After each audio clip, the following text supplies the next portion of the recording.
Most people make career decisions the wrong way. Most people either get approached by a company who wants to hire them or they go out and apply for a job and they get a job offer and they make that decision in a vacuum. They are trying to decide whether that job is a good opportunity and whether they should take it, yes or no. I listened to a Maven lesson with Andrew Chen. He's a partner at Andreessen Horowitz, and he talked about his framework for making big career decisions. And mind you, at first I was a little dismissive. I was like, this is a very successful man who has founded a startup, got acqui-hired by Uber, and now is a partner at one of the prominent venture capital firms.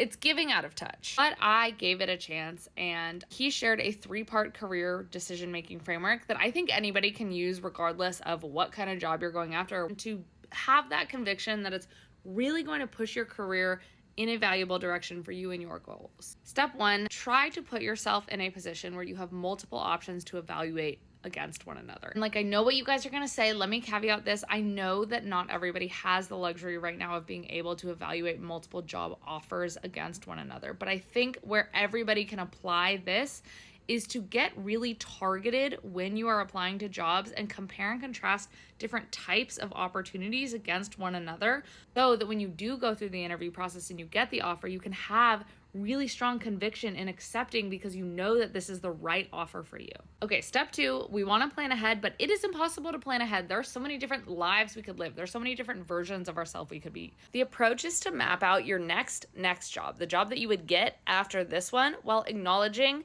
that could go different directions depending on the paths you take. So write down your next job if money were no object and you could just follow whatever you love. The job that would optimize the most for your lifestyle, whether that's compensation or flexibility. The job you'd probably get if you stay on the same path you're on now. And that aspirational job, that job that might be a stretch from where you're at. Step 3 is to do an analysis of what is actually standing in the way between you right now and each of those paths. You might find, depending on the path, that the blocker is just psychological. Like, what is stopping you right now from making that next job actually just your next job? And if the blocker is not psychological, map out the gaps. What are the skills? What are the experiences, the mentors, the network that you need in order to get to that next job? And what action plan can you come up with to actually close them? Mind you, I'm a big believer that careers are fluid and the decisions that we make are only as good as the information we have now. So we can't plan too far ahead because we just don't know. We have to explore. However, the best approach is to complement this career discovery and exploration with strategy, always